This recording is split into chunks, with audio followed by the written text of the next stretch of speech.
Hello guys, my name is Nisha Saini and welcome to literary heart. So guys, आज का जो हमारा टॉपिक है वो है history of theatres from Elizabethan to restoration period. So जैसे कि आप सब जानते हैं कि एलिजाबेथन एज में विलियम शेक्सपियर एक बहुत ही फेमस प्ले राइट थे और इनिशियली जो विलियम शेक्सपियर थे उन्होंने एज एन एक्टर भी काम किया था। इसीलिए विलियम शेक्सपियर के बारे में थोड़ा सा डिस्कस करना इम्पोर्टेंट है। सो जो शेक्सपियर हैं उनका जो बर्थ था वो कब हुआ था, 1564 में वो बोर्न हुए थे। उसके बाद 1576 में जाकर जो जेम्स बर्बेज ने सबसे पहले एक एम्फी थिएटर बनाने के लिए परमिशन ली और इन द सेम ईयर उन्होंने लंदन में द थिएटर नाम का एक प्ले हाउस बनाया। द थिएटर नाम का एक प्ले हाउस बनाया।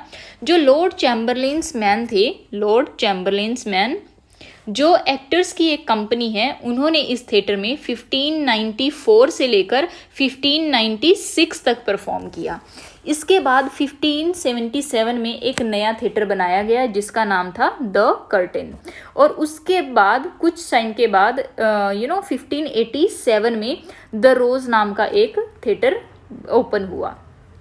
उसके बाद क्या हुआ, 1593 के टाइम पे पूरा लंदन प्लेग की चपेट में आ गया जिसके कारण लंदन में अराउंड 15,000 लोग मरे और इसी कारण से 1593 में जो थिएटर्स थे उनको पूरी तरह से बंद कर दिया गया। नेक्स्ट ईयर क्या हुआ, 1594 में जो लॉर्ड चैम्बरलेन मैन को, जिसे कि हम लॉर्ड स्ट्रेंज मैन के नाम से भी जानते हैं, उसको इस्टेब्लिश किया गया, फॉर्मली उसको इस्टेब्लिश किया गया। And later on in 1596 to 1597 London's authorities banned the public presentation of plays within the city.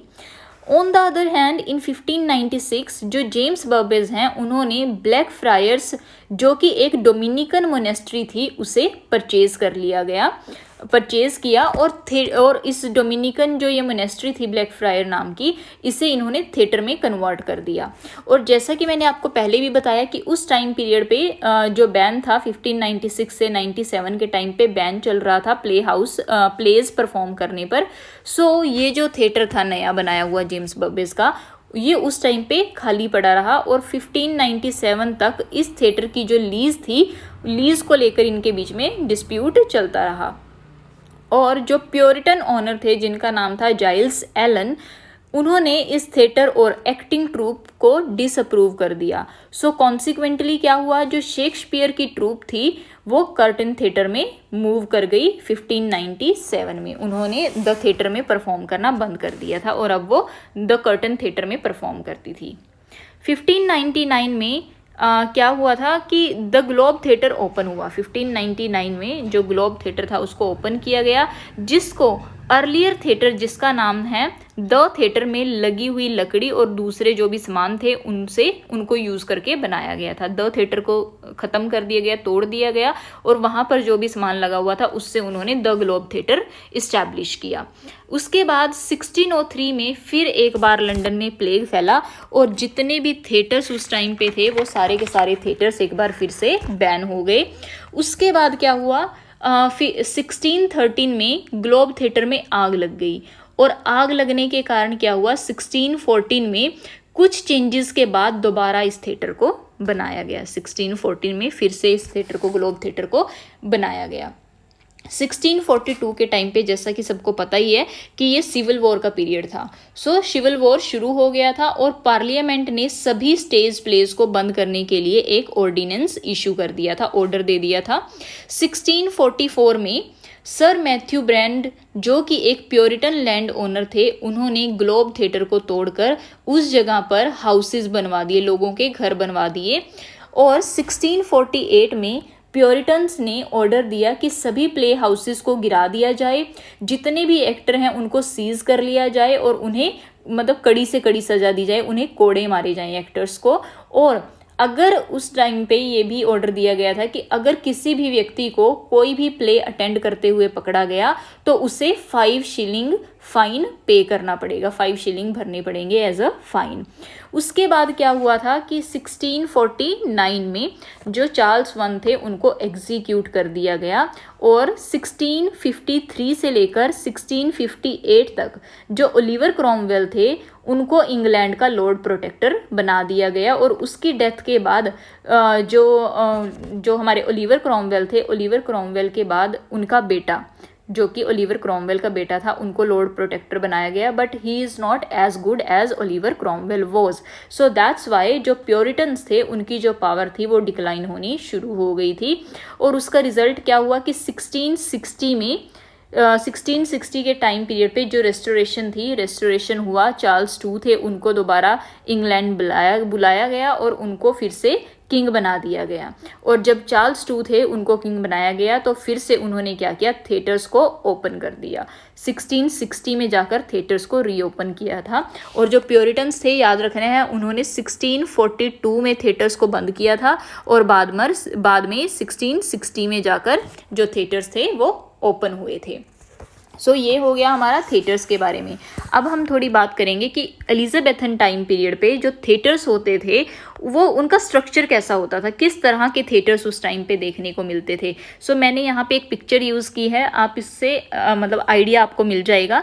सो सबसे पहली बात, उस टाइम पे जो एक बार आप स्क्रीन पर पहले इस पिक्चर को अच्छे से देख लो। पूरी स्क्रीन पे तो नहीं आ पाएगी, सो इसीलिए आप एक बार इसको देख लो। सो जैसा कि आप देख रहे हैं कि इस टाइम पर जो थिएटर्स होते थे वो राउंड शेप में होते थे और लकड़ी के बने हुए होते थे। ऊपर उनकी रूफलेस बिल्डिंग होती थी, मतलब कि छत नहीं होती थी थिएटर्स के ऊपर से ओपन होते थे थिएटर्स उस टाइम पे। और अगर बात की जाए उस टाइम पे थिएटर्स में 3 गैलरीज बनाई जाती थी, 3 गैलरीज बनाई जाती थी, जैसे कि आप यहाँ देख सकते हैं 1, 2 एंड 3, मतलब 3 स्टोरी बिल्डिंग होती थी ये थिएटर्स की। सो ये जो 3 गैलरीज होते थे, इनमें जो लोग होते थे अच्छे घरों से वो यहाँ पर बैठकर आराम से देख सकते थे। तो और इसमें क्या होता था कि वहाँ पर जो स्टेज होता था, स्टेज के सामने पिट बनाया जाता था, मतलब कि एक जगह होती थी जो थोड़ी गहरी होती थी। सो वहाँ पर जैसे कि ये वाला प्लेस आप देख सकते हैं, ये वाला जो प्लेस है, ये वाला जो प्लेस होता था इसे पिट बोला जाता था। यहाँ पर जो ऑर्डिनरी लोग होते थे, जो ग्राउंडलिंग्स होते थे, वो यहाँ पर खड़े होकर प्ले देख सकते थे। उनको बैठने के लिए सीट्स नहीं मिलती थी, वो खड़े होकर यहाँ पर प्ले देखते थे। और उनको यहाँ पर प्ले देखने के लिए उनसे क्या चार्ज किया जाता था, 1 पेनी उनसे चार्ज की जाती थी। और अगर मेन स्टेज की बात करें, आप यहाँ पर देख सकते हैं, ये हो गया हमारा मेन स्टेज। सो जो मेन स्टेज था वो 40 फीट वाइड होता था, 40 फीट वाइड होता था और 27 फीट उसकी लेंथ होती थी, लंबा होता था वो। और अगर बात की जाए स्टेज के, जो हमारा स्टेज होता था वो क्या होता था कि थोड़ा धंसा होता था, जैसे कि ये देख सकते हैं आप, यहाँ पे स्टेज ऊपर है थोड़ा सा और ये नीचे जो पिट है यहाँ पर धंसा हुआ है। सो उस टाइम पे जो स्टेज था वो ज़मीन में थोड़ा धंसा होता था। और आप यहाँ पे देख सकते हैं इसमें एक ट्रैप डोर भी होता था, ये जो रहा ये ट्रैप डोर होता है। अगर लाइक स्टेज पे कोई खड़ा है, उसको ज़मीन में नीचे भेजना है तो यहाँ से ये डोर है, इसके थ्रू वो नीचे जा सकता था इंसान। सो ये सब था उस टाइम पे। म्यूज़िक रूम भी होता था, ये आप इधर देख सकते हैं, ये रहा हमारा म्यूज़िक रूम और ये रहा ड्रेसिंग रूम, यहाँ पे आप देख सकते हैं। और ये बैक स्टेज है, स्टेज के पीछे वाला जो एरिया था बैक स्टेज, ये रहा यहाँ पे। और उसके ऊपर बैक स्टेज के ऊपर है हमारा ड्रेसिंग रूम, जहाँ पर जितने भी ये एक्टर्स थे वो रेडी होते थे। और सबसे ऊपर यहाँ पर म्यूजिशियंस वगैरह बैठे होते थे, कभी कभी स्पेक्टेटर्स भी वहाँ पर बैठ जाते थे। सो ये जो हमारा थिएटर होता था इसमें हेवन और हेल का भी प्रोविज़न होता था, यहाँ पर हेवन और हेल भी दिखाया जा सकता था। सो ये हो गई हमारा मेन कि किस तरह के थिएटर्स उस टाइम पीरियड पे होते थे। सो एक और पिक्चर मैंने आपके लिए रखी है, वो भी मैं आपको दिखा देती हूँ। You can see here. सबसे पहले तो ये देखो कि जो थिएटर्स थे वो राउंड शेप में होते थे हमारे पास, ये राउंड शेप हो गई थिएटर्स की। उसके बाद यहाँ पर 3 गैलरीज दिखाई गई हैं, जो 3 गैलरीज कौन कौन सी हैं। एक तो ये रही हमारे पास फर्स्ट गैलरी, सेकंड गैलरी और ये रही सबसे नीचे वाली थर्ड गैलरी। और जहाँ पर मैंने पिट की बात की थी कि पिट कहाँ पर है, ये रहा। यहाँ पर ये जो लोग हैं ये यहाँ पर खड़े होकर प्ले वगैरह देखते थे, ये रहा हमारा पिट।